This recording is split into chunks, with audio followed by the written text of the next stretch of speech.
Шопанның қонақжай төріне жайғасқан қонағымыз бар. Таныстырып өтейін, Нұр-Сұлтан қаласы Байқоңыр ауданы бойынша мемлекеттік кірістер басқармасы басшысының орынбасары Ғалымжан Амангелді мырза. Қош келдіңіз, қайырлы таң. Қайырлы таң, Ғалымжан. Рахмет, жақсы. Ерте оятып алған жоқпыз ба? Жоқ. Маңызды ақпаратпен бөлісуге келдіңіз. Сұхбатымызды бастасақ, 2015 жылдан бері онлайн бақылау кассалық машинасын кезең-кезеңмен енгізу жүзеге асырылып келеді. Енді жалпы ең алдымен осы құрылғы туралы толығырақ айтып берсеңіз. Айтып берейін. Негізінен осы 2015 жылдан бастап бәрімізге белгілі, біз мемлекетіміз тәуелсіздік алғаннан бері отандық кәсіпкерлер бақылау кассалық машинасын қолданып келеді. 2015 жылдан бастап заңдылықта онлайн бақылау кассалық машинасын қолдану көзделген. Бұның көзделу себебі неде? Бағанағы елбасымыздың халыққа жолдауында атап кеткенде жаңағы көлеңкелі экономикаға қарсы күресу үшін, жаңа салық төлеуден жалтаруға жол бермеу үшін және салық табыс көздерін жасыруға жол бермеу үшін көзделген. Ал енді онлайн бақылау кассалық машинасына тоқтап кететін болсақ, бұл дегеніміз не? Жалпы онлайн бақылау кассалық машинасы бұл электрондық құрылғы, деректер беру функциясы бар электрондық құрылғы болып табылып келеді. Яғни мысалы онлайн бақылау кассалық машинасы жұмыс істеген кездегі барлық ақпараттар салық органдарына деректерге жіберіп отырады базасынан.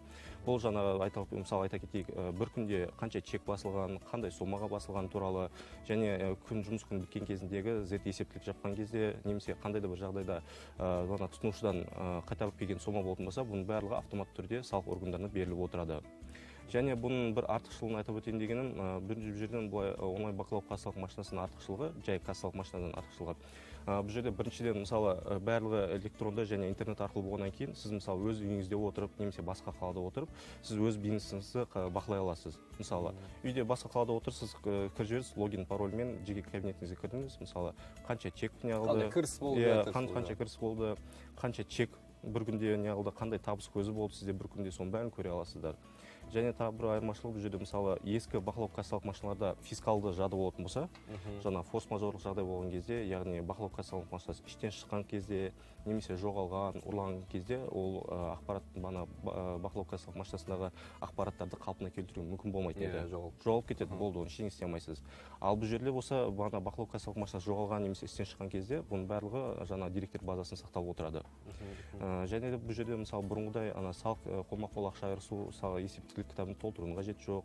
Салық органдарына келіп бұрынғыдай қайтару болған жағдайда арыздың жазудың қажеті жоқ. Бәрі автоматты түрде біздің немесе заманауи цифровизация демекші, осылай қолданып отырмыз. Дұрыс айтасыз. Енді жаңа айтып өттік, кезең-кезеңмен енгізіліп жатыр. 2015 жылдан бері қателеспесем, тағы бір кезеңі осы 1 сәуірден бастап, биылғы жылдың енді кезеңі басталды. Осы кезең туралы айтып берсеңіз. Дұрыс айтасыз, біздің мемлекетімізде онлайн бақылау кассалық машинасын қолдану негіз кезең-кезеңмен келіп отыр.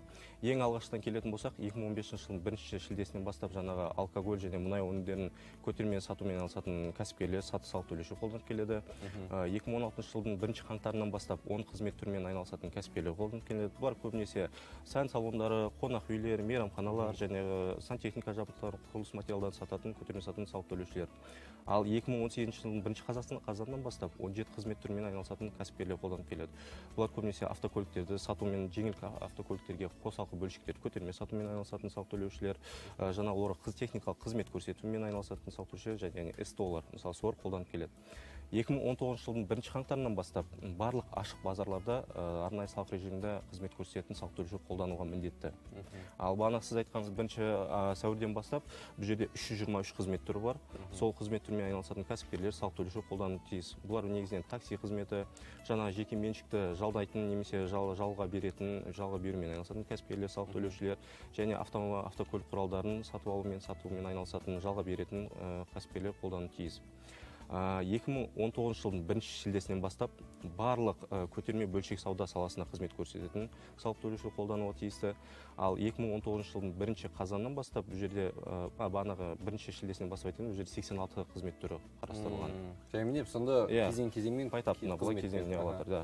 Ал 2019 жылдың 1 қазанынан бастап бұл жерде уже қалған 224 қызметі бар. Солар міндетті онлайн бақылау кассалық машинасын қолдануға міндетті. Бұл жерде көбінесе жаңа мектептер, жалпы оқу білім беру мекемелері, жоғарғы білім беру мекемелері, университеттер мысалы, және стоматология қызметпен айналысатын кәсіпкерлер, салық төлеушілер қолдануға тиісті. Түсінікті, ал жалпы толықтай енгізіліп Енді қазір жоспар бойынша негізі соңғы кезең бұл жерде 2020 жылдың 1 қаңтарынан бастап патент режимінде, арнайы салық режимінде жұмыс істейтін кәсіпкерлер қолдануға тиісті. Сол соңғы кезең болып табылады. Енді жоспарымыз бойынша енді сол уақытқа 2020 жылы бұрынғы кассалық аппараттарды онлайн ауыстыруға міндетті. Бақылау кассалық жүйесі толықтай ауыстырылады, бұйыртса. Соған енді тамаша. Енді кәсіпкерлер осы онлайн бақылау кассалық аппараттарын қолданбаса қандай жауапкершілікке тартылады?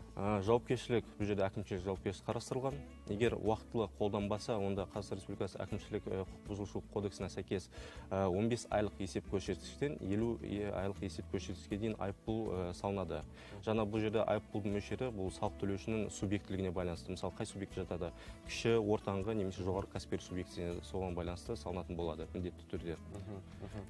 Және де бұл жерде бір атап кететін жайты, маңызды бір жайт, мысалы онлайн бақылау кассалық машинасын тіркеу кезінде, тіркегеннен кейін ескі бақылау кассалық машинасын міндетті түрде тіркеуден шешу керек. Өткізу керек соны қайтадан. Өткізгенде қалай? Мысалы, онлайн бақылау кассасын сіз тіркедіңіз, және шешкен кезде ғана бізге өткізесіз тіркеу карточкасын және бақылау кассалық машинасын ескіні. Біз оны тіркеуден шешкеннен кейін салық төлеушіге қайтарып береміз. Болды. Салық төлеушіде ол уже ескі бақылау кассалық машинасы өзіне қалады. Түсінікті. Енді жалпы негізгі енді үкіметке кіріс көзі десек те болады, осы кәсіпкерлерден келеді, жеке кәсіпкерлерден. Осы өзіме қызық ақпарат десек те болады, көбіне бүкіл кәсіпкерлерге де қызық шығар. Енді Байқоңыр ауданы Нұр-Сұлтан қаласында жақында қараша айында ашылды, құрылды. Ал енді осы бірінші 90-да Байқоңыр ауданы бойынша кіріс мөлшері қанша болды, қандай болды? Негізі былай айтып кетсем, Байқоңыр ауданы бойынша өзімізге бәрімізге белгілі, осы Нұр-Сұлтан қаласының Байқоңыр ауданы, жалпы Байқоңыр ауданы 2018 жылдың ақпан айында құрылды.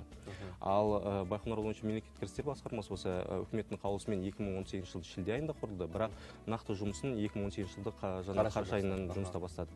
Ал енді 2019 жылдың 1-90 қорытындысы бойынша біздің мемлекеттік бюджетке 18,3 миллиард салықтық түсім қамтамасыз етілді. Оның ішінде 13,8 миллиард бұл республикалық бюджетке, ал 4,5 миллиард жергілікті бюджетке салық түсімдер қамтамасыз етілді. Алайда бұл сома соңғы сома емес, потому что себебі қазір бізде өзіңіз білетіндей, мысалы Байқоңыр ауданы Алматы және Сарқан ауданынан құрылды ғой.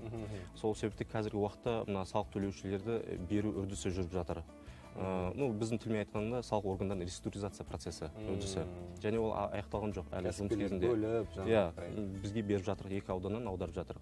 Және бұл үрдіс толық аяқталған кезде, яғни салық төлеушілерді өзімізге толық аударған кезде, бұл кіріс көзі, түсім, салықтық түсім ұлғаяды, өседі деген үміттеміз. Түсінікті, рахмет. Енді осы онлайн бақылау кассалық аппаратын толықтай енгізген кезде сіздерге де оңай болатын шығар? Бізге де оңай болады. Себебі мысалы біз бұрынғыдай уже салық төлеушіге тексеріспен шықпаймыз. Мысалы бәрі біздің базада бар. Біз электронды түрде өзіміздің ақпараттық жүйелер арқылы мысалы әр салық төлеушіге қандай бір салық төлеуші керек болатын болса, солардың немесін электронды түрде бәрін көріп, бәрін ақпаратты өзімізден аламыз. Оны бізге шақырып, немесе келтіріп, ондай қажеті жоқ, қажеттілігі туындамайды. Түсінікті. Енді құрметті кәсіпкерлер, көрдіңіздер ғой, Ғалымжан мырза осы онлайн бақылау кассалық аппараты туралы ең пайдалы ақпараттармен бөлісті. Толықтай 2020 жылы бұйырса енгізіледі. Бұл сізге де ыңғайлы және үкіметке де ыңғайлы десек те болады. Ең жерде салық төлеушілердің өздеріне ыңғайлы. Бірінші кезекте сіздерге ыңғайлы екен. Сондықтан да тезірек ауыстырып бұрынғы кассалық аппараттарыңызды өткізсеңіздер, тіркеуден шешсеңіздер болады. Енді Ғалымжан мырза, осылай уақыт бөліп келгеніңізге бірінші кезекте сізге алғыс білдіреміз. Жұмысыңызға тек қана табыс тілейміз.